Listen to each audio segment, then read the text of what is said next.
El origen del derecho canónico. Esta es Roma, la capital de Italia.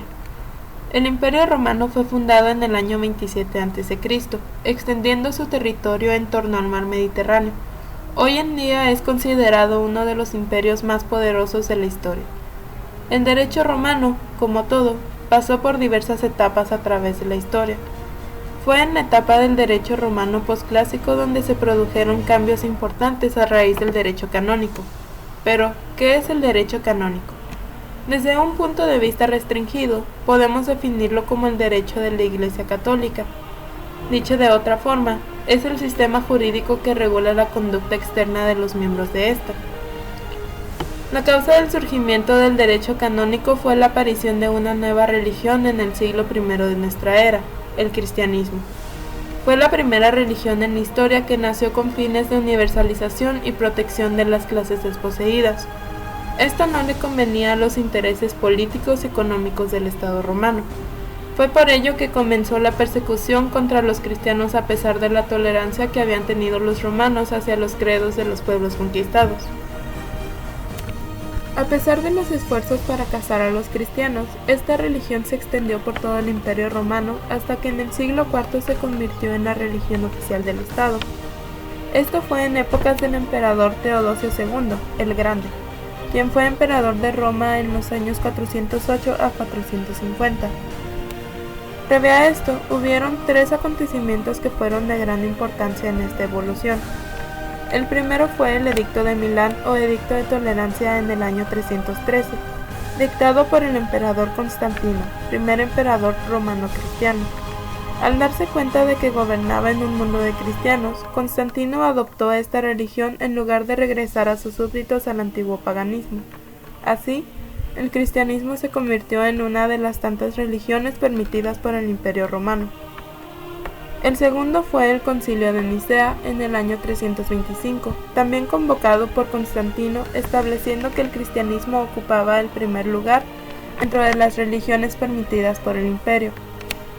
El tercero fue el Edicto de Teodosio II en el año 380, mediante el cual el cristianismo se convirtió en la religión del Estado romano después de la incertidumbre causada por algunas herejías, principalmente el arrianismo, que negaba la divinidad del Hijo, segunda persona de la Santísima Trinidad. Esta herejía tuvo gran auge en Hispania y la Galia. Otra incertidumbre fue la tentativa de revivir el paganismo por el emperador Juliano el Apóstata en los años 527 a 565. A partir de entonces, el derecho romano se cristianizó en gran medida, aunque su cristianización no se completó hasta el gobierno de Justiniano en el año 527, plasmado hasta cierto punto en su gran obra el Corpus Juris Civilis. Ahora bien, ¿cómo influyó el cristianismo en el derecho romano? Esta influencia, estudiada entre otros por el destacado romanista Biondo Biondi en su obra Derecho Romano Cristiano, puede resumirse de la siguiente manera. En el derecho público aportó la génesis de los principios de dignidad e igualdad de las personas, desarrollando conceptos como piedad y caridad. Además, el cristianismo fue una de las causas principales de la desaparición de la esclavitud en Roma, al considerar que todos los hombres, sin importar su estatus, eran iguales ante Dios. En el derecho familiar, el cristianismo estableció aspectos como la indisolubilidad del matrimonio, la legitimación de los hijos naturales, la obligación de dar alimento a esposa e hijos, así como la liberación de las manumisiones de esclavos. En cuanto al derecho privado, otorgó personalidad jurídica a fundaciones pías enfocadas al cumplimiento de tareas caritativas. Desarrolló el principio de favor de vitoris, que implicaba que cualquier transacción se interpretaría en favor del deudor. Creó la figura jurídica de la laesio enormis, que favorecía al vendedor en caso de que el comprador se aprovechase de su miseria, ignorancia o alguna situación especial para hacerlo contratar en una situación desfavorable.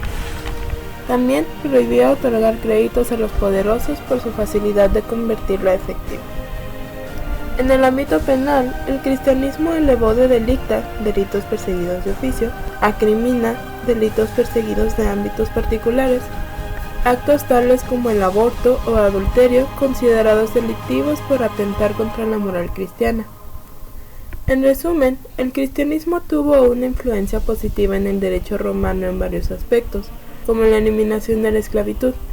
Sin embargo, representó una regresión en materia matrimonial comparada con el periodo clásico del derecho romano, donde era eminentemente consensual. Toda la información que fue mencionada fue extraída del libro Historia del Derecho por Beatriz Bernal Gómez, de las páginas 123 y 124. Muchas gracias.